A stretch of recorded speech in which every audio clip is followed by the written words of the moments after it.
E aí, professor Phillips, beleza? Mundo Financeiro sextou hoje, a alegria paira no ar, professor Eduardo Tavares. Paira, você preparou uma canção para esse momento?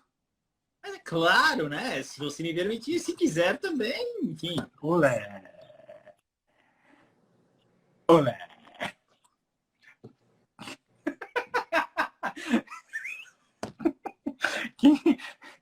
Quem vê, entende, né?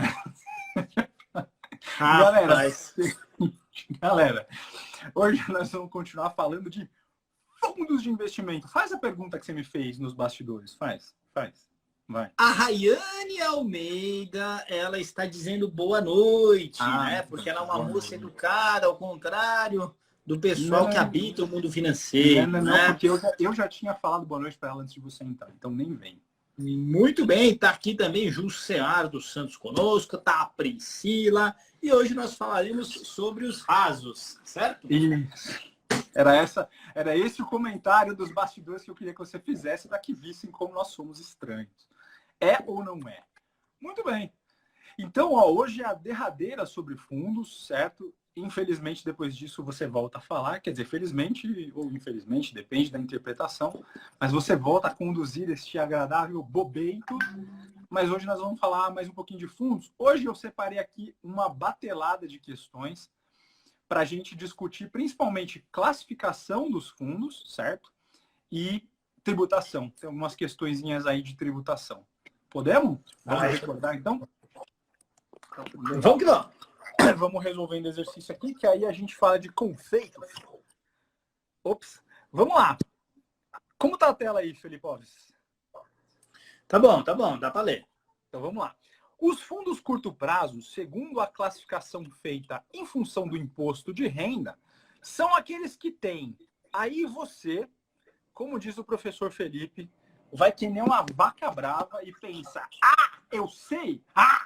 Eu sei! Então, os fundos de renda fixa a curto prazo são aqueles cujos títulos têm mais de 375 dias de prazo, né? O prazo de vencimento dos títulos são todos superiores a 375 dias e o prazo médio é menor do que 60. Aliás, falei superiores, né? Não, inferiores a 375 dias e o prazo médio inferior a 60 dias. Aí você vai lá e clica na resposta e você lamentavelmente, grosseiramente, errou feio, errou rude. Por quê? Porque essa questão aqui, olha só que maravilhosa. Ela está dando ênfase no seguinte, segundo a classificação feita em função do imposto de renda. Então, é para fins tributários e não a classificação CVM, né? Então, uma coisa é classificação CVM de fundos, certo? Você travou aí? Não. Não, pode continuar. É que eu estou muito interessado. Pô, não me destrói, mano. Você tá aí assim. Vai, filho! A classificação CVM, ela estabelece que fundos de renda fixa a curto prazo, meu querido, os títulos da carteira têm que ter um prazo inferior de vencimento, inferior a 375 dias, e o prazo médio, a duration dos títulos, tem que ser inferior a 60 dias. Mas isso é classificação CVM. Para fins tributários, tem essa pegadinha que você precisa lembrar. Ali, o papo, quando é com a Receita Federal, é um pouquinho diferente. A Receita Federal, ela considera fundo curto prazo os títulos, fundos cujos títulos têm um prazo de vencimento inferior a 365 dias, certo? E é isso, basicamente. Então, títulos têm que ter menos de 365 dias para serem considerados fundos de curto prazo. Então, olha só, você poderia ter pulado aqui a alternativa B, né? Falando, não vão me pegar, é 375 dias. Aí você vai e clica aqui na C, né? Prazo médio dos títulos inferior a 60 dias e erra miseravelmente, porque a resposta certa é mesmo a alternativa B. Lembra, só porque a gente está falando em função do imposto de renda. Então, o que diz lá a instrução lá da Receita Federal é que o prazo médio dos títulos... Opa, não. Foi aqui, a A que acerta. Estou falando bobagem, a A que acerta. Prazo médio dos títulos é igual ou inferior a 365 dias. Beleza? Tá bom. Muito bom. Então, vamos aqui para a próxima questão.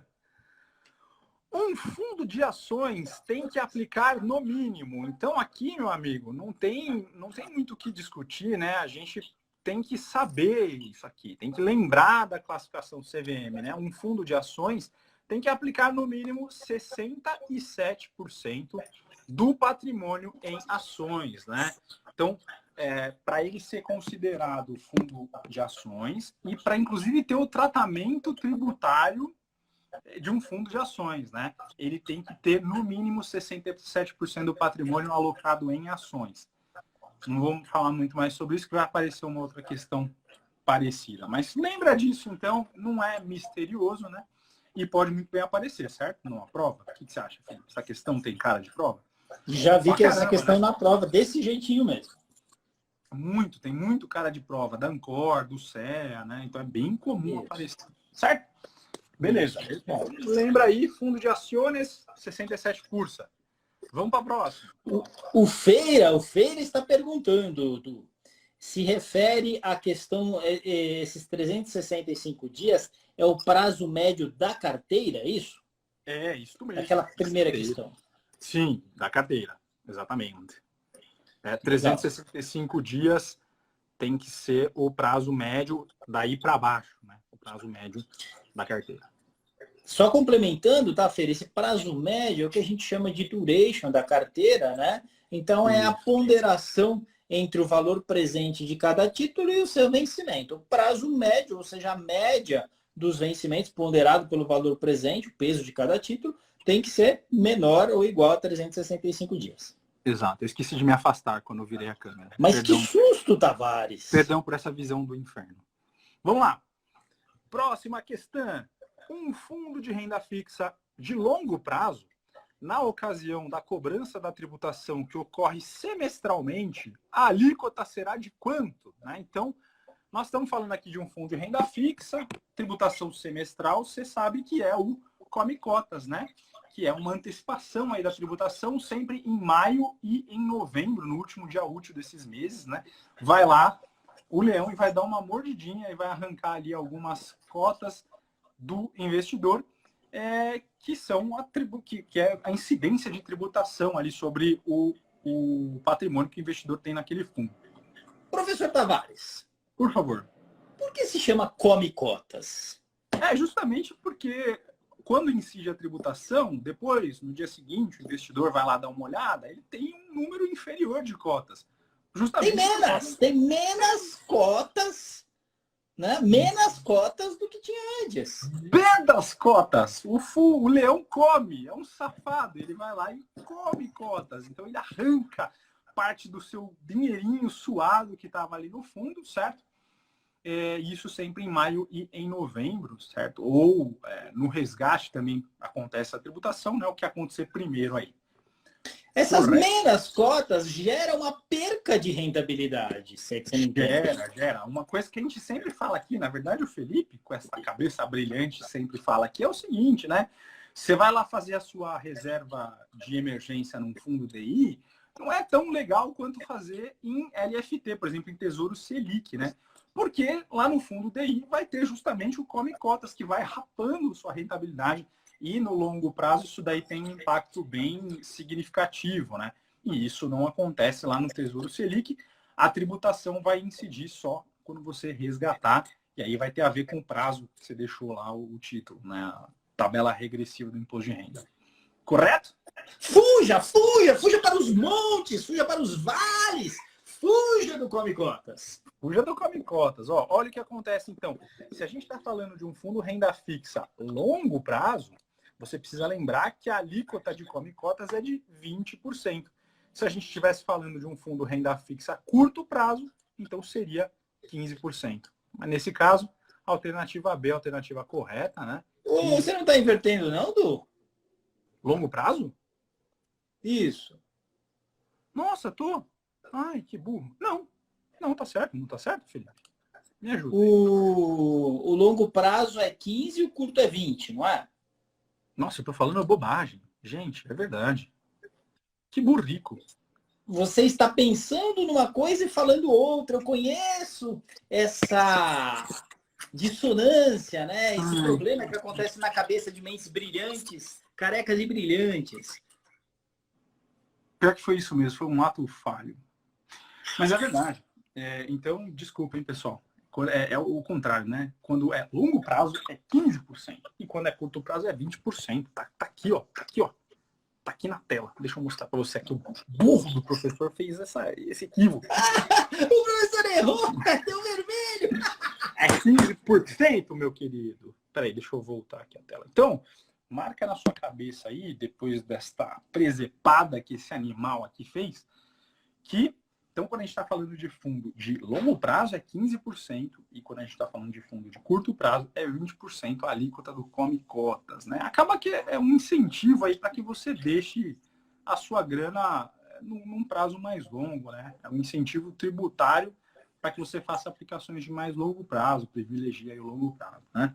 Muito bem lembrado, né? O objetivo sempre foi esse, né? Nessa tabela regressiva, é sempre incentivar as aplicações para alongamento da dívida do governo, né? Exatamente, isso é uma conversa, né, antiga já, que a gente ouve no mercado aí, na minha época de jornalista, de finanças, a gente ia entrevistar o pessoal falava muito nesses esforços aí para alongar os prazos de investimento, né, para, de repente, colocar aplicações com menos liquidez no mercado, mas possibilitando maior rentabilidade, enfim. Bom, vamos lá. E por que, só aproveitando, Du, por que isso é tão importante, né? Vocês veem, né? No comecinho, no primeiro semestre do ano que vem, tem um vencimento pesado de dívida pública, né? Então, o mercado já está precificando esse movimento que a gente teve nas LFTs, o aumento do deságio, a queda no preço dos títulos, foi justamente a precificação desse risco de rolagem da dívida, né? Porque o que acontece? Como o governo acabou gastando bastante, a capacidade pagadora do governo é vista como menor do que era antes, tem título vencendo, então o que o governo vai tentar fazer? Vai tentar fazer uma rolagem com vencimento lá para frente. Quanto mais para frente, melhor, porque o governo tem fôlego para ir ajustando as suas contas, né? E com isso pagar os juros, pagar o principal lá na frente. Então, isso é algo bem importante na questão da política monetária aí do governo. E gera bastante expectativa, né, dos agentes do mercado, se vai dar, como é que vai ser feito, enfim, como vai funcionar isso. Muito bem, a gente, o assunto de política monetária e a situação fiscal do governo aí dá pano para manga, né, não é de agora. E, inclusive, pode ser decisivo aí quando a gente pensa em eleições, né, e tudo mais. Enfim, mas outra história isso aqui. Vamos agora pegar aqui umas questões. Peguei aqui umas questões do nosso simulado, tá? Então, se você se interessou aí pelo preparatório Ancor e ainda não é nosso aluno, saiba que a gente tem uma versão lá gratuita e tem os simulados lá. Eu peguei algumas questões de simulado aqui que tem uma carinha de prova, né? Então, vamos lá. Vamos focar aqui. Para ser classificado como renda fixa, um fundo deve possuir, então vamos lá, alternativa A, no mínimo 80% da carteira em ativos relacionados diretamente ou sintetizados via derivativos ao seu fator de risco, variação de taxa de juro doméstica ou de inflação ou de ambos. O que o senhor acha dessa alternativa? Devo perguntar? Eu acredito que ela é cheirosa. Acho muito bom o cheiro, né? Vamos verificar a B aqui. 80% do patrimônio, no mínimo, aplicado em títulos públicos federais ou papéis privados de baixo risco e atuação nos mercados futuros limitado ao valor de seu patrimônio, com a finalidade de proteger a sua carteira. E vamos ver assim. 80% da carteira aplicada em ativos relacionados diretamente ou sintetizados via derivativos ao fator de risco, variação de taxa de juros doméstica. Esse cheiro aqui tem momentos bons e momentos ruins do cheiro da alternativa C. E a alternativa D fala carteira composta exclusivamente por ativos de renda fixa pré-fixada. Eu me recuso a ler o resto porque, né, a gente já sabe que não está certo. Não, eu leio o resto, vai. Não se admitindo investimento em ativos pós-fixados. Mentira, calúnias, né, difamações. Qual que é a alternativa correta aqui? Então vamos na definição lá da 555, né? Que é a instrução CVM que fala dos fundos de investimento. Então ela fala que um fundo de investimento, para ser considerado um fundo de renda fixa, ele precisa estar exposto aos riscos típicos, inerentes a esse mercado. Então, quais que são os riscos, né, do mercado de renda fixa? Variação da taxa de juros e inflação, né? Então... E não importa se é pré ou pós, né? A taxa não de importa. Não importa se é pré ou pós, desde que o título esteja... Voltou? Tá certo? Tá me vendo, Você né? engasgou? Hã? Não, é porque o celular tá com a bateria fraca, ele deu aqui um pan. Então tem que estar exposto a esses dois fatores de risco, né? Oscilação da taxa de juros e inflação. E os títulos expostos a esses dois fatores de risco aí da renda fixa, eles têm que ser no mínimo 80% da carteira. Então, definição CVM é essa aí, né? Então, a gente tem aqui isso descrito na alternativa A, de ai que bom que o fim de semana chegou, né? Então, no mínimo 80% da carteira em ativos que tenham relação com esses fatores de risco aqui, né? Inflação, taxa de juros ou ambos, certo? Professor Tavares. Pois não. Tem que lembrar do número 80? Ah, tem. Tem, porque a prova da Ancora ela vai te cobrar conhecimento sobre os produtos de acordo com as classificações oficiais, né? CVM e Anbima. Então você tem que saber, não tem outro jeito, tem que lembrar lá. É treta. Muito bom. Eu sinto Feira preocupado, né? O Feira diz assim, para mim, os assuntos relacionados a essas questões de fundos de investimento e governança podem atrapalhar um pouco, né? Então, esse é um ponto importante. Tem algumas coisas que você tem que pôr na sua cabeça mesmo, tem que enfiar lá dentro. Não tem jeito, né? Esses percentuais, né, de renda variável, ações, né, 67%, de renda fixa, 80%, Valor prazo do médio de 365 dias. Putz, tudo isso tem que entrar na sua cabeça e não dá para esquecer. É verdade. É muita informação, né? A parte de fundos é extensa pra caramba. Você nunca sabe o que a Ancor vai tirar da cartola lá para cobrar, então tem que dar um duro mesmo, não tem outro jeito. Tiraria um coelho Ancor da cartola? Olha, não tenho certeza, porque agora, enfim, a fiscalização está em cima, né? O IBAMA e tudo mais, então não acho que estão trabalhando com animais silvestres. Você diria que o coelho saindo da cartola é demodê? Tá desatualizado, né? Não respeita, não é ESG. Vai, Tavares. Vai, cara. Vai. Vamos que hoje é dia de mundo financeiro sextou e eu estou ansioso para esse momento. Vai, rapidão então. Vamos matar as questões aqui. Seu cliente precisa efetuar resgate total de um fundo renda fixa no 28º dia da aplicação, no 28º. O imposto de renda incidente será calculado sobre o quê? Então você tem que lembrar, né? Abaixo de 30 dias ou menos, a gente tem incidência de IOF. E a questão aqui é o seguinte, você precisa lembrar, então, sobre o que vai incidir o imposto de renda. Então, o imposto de renda vai incidir sobre o valor da aplicação? Não. Por quê? Porque incide sobre os rendimentos, né? Imposto de renda. Não é imposto de valor da aplicação, é imposto de renda. Muito bem. O rendimento total é quase isso, né? É quase isso. A alternativa certa aqui, neste caso, é a alternativa C, o rendimento total, mas não é total porque ele é líquido de IOF, ele é quase total. Então, tá lá na resolução, lá na instrução normativa da Receita Federal, cujo número eu não me lembro agora, mas a instrução normativa fala pra gente que você primeiro desconta o IOF e aí o imposto de renda vai incidir sobre o valor de resgate, mas líquido de IOF. Correto? Carimba? Lembre-se. Carimba, então, muito bem. Quando tiver IOF, né, menos de 30 dias ali num resgate, vai incidir o IOF, depois o imposto de renda sobre esse valor já descontado do IOF. Próxima questão aqui, falta pouco. A principal característica da estratégia de gestão ativa de um fundo é o quê? Então vamos lá. Alternativa A. acompanhar um índice de referência usando o CDI.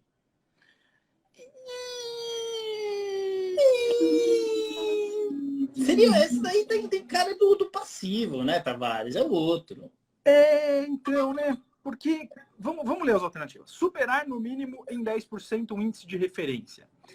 O problema aqui com essa alternativa é esse no mínimo em 10%, né? Porque a gestão ativa não tem, não fixa um percentual que tem que superar, né? Não fixa. Então, vamos lá. Alternativa C, acompanhar o índice de referência comparado com o retorno do fundo. Isso parece com a alternativa A, acompanhar índice de referência.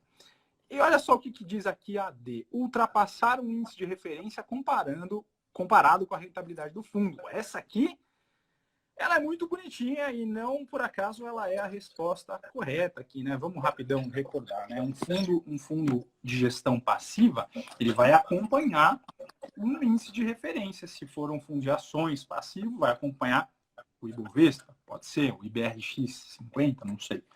Se for um fundo de renda fixa, ele vai acompanhar, de repente, o CDI ou um dos IMAs lá da Ambima, né, que pode ser também um índice de renda fixa, mas sempre acompanhar, vai ficar coladinho lá no desempenho e não vai ter a pretensão de superar o benchmark.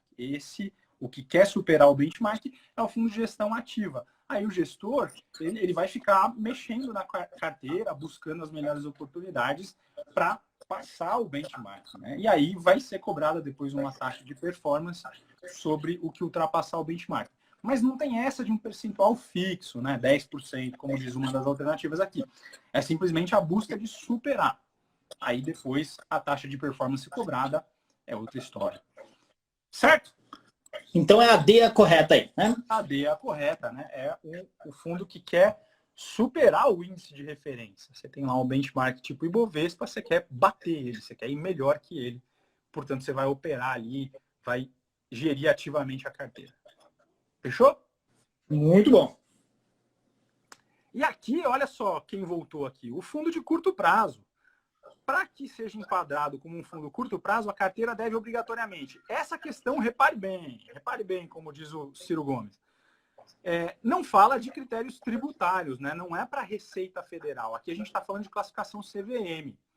Então, para que um fundo, né, classificação CVM, seja considerado ali fundo curto prazo, aí os títulos que estão nessa carteira não podem ter vencimento superior a 375 dias e a duration da carteira não pode ser maior do que 60 dias. Duration, o prazo médio de vencimento aí dos títulos. Então, de novo, diferencia, né? Uma coisa é o tratamento tributário sob a ótica da tributação, aí a gente fala em prazo médio menor que 365 para fundo curto prazo. Aqui a gente está falando de classificação CVM. Vê que a questão não menciona nada de tributos, né? Então aí você pensa no que diz lá 555, tem que ter o prazo de vencimento dos títulos menor do que 375 dias e a duration menor que 60. Então isso aqui tá em qual alternativa? Vamos procurar aqui. D. Ter títulos com prazo médio ponderado de no máximo 70 dias e prazo máximo de 375, falando do vencimento, né? Então a alternativa correta aqui é a alternativa D de Jadeu. Porque hoje nós estamos terminando, falando de coisas a valer, a rodo. E é isso, então. Eu diria que nós nos divertimos a valer hoje, né? O mundo financeiro sextou. Foi bacaninha, foi bacaninha. Precisamos, então, lembrar de algumas coisas que eu achei muito interessantes que você trouxe, Eduardo Tavares. Então, essa que você acabou de falar, precisa tomar cuidado se é uma classificação da Receita ou da CVM, né? Da Receita, 365 dias e é o prazo médio. Da CVM, 375 prazo máximo, prazo né? máximo. 375 e o médio tem que ser abaixo de 60, é isso? Isso, la duração. Muito bom. Lembrar dos limites, né? 67% no fundo de ações tem que ter ações. Renda fixa, 80%, e engloba os fatores de risco, que é juros e inflação, né? Lembrar do Come Cotas, 15, 20%, né? 15 para longo prazo, 20 para curto, exatamente. Rapaz! E tem uma coisa interessante aqui que seria bom lembrar. Se um fundo tiver menos de 67% de ações na carteira, menos de 67% do patrimônio, sabe o que acontece com ele? Ou seja, se ele estiver desenquadrado. Se ele estiver desenquadrado, ele vai receber o tratamento tributário de um fundo de renda fixa. Né? Come cotas! Ou seja, vai ter come cotas, exatamente. Come cotas. Porque se ele tiver menos de 67%, já não é um fundo de ações mais. Ele pode ser um fundo de renda fixa, pode ser um fundo multimercados, pode ser um fundo cambial, e todos esses aí têm come cotas, então vai ter o tratamento tributário de um fundo de renda fixa. Se tiver menos de 67%, se desenquadrar. Ok? Mandou muito bem, muito conteúdo nessa live. Acho que foi muito legal. Mas agora é hora do Mundo Financeiro Sextou. Eu quero saber... Divertidíssimas! Exato. Eu quero saber se os queridos ouvintes que estão conosco vão se lembrar dessa música. 3, 2, 1, vamos lá!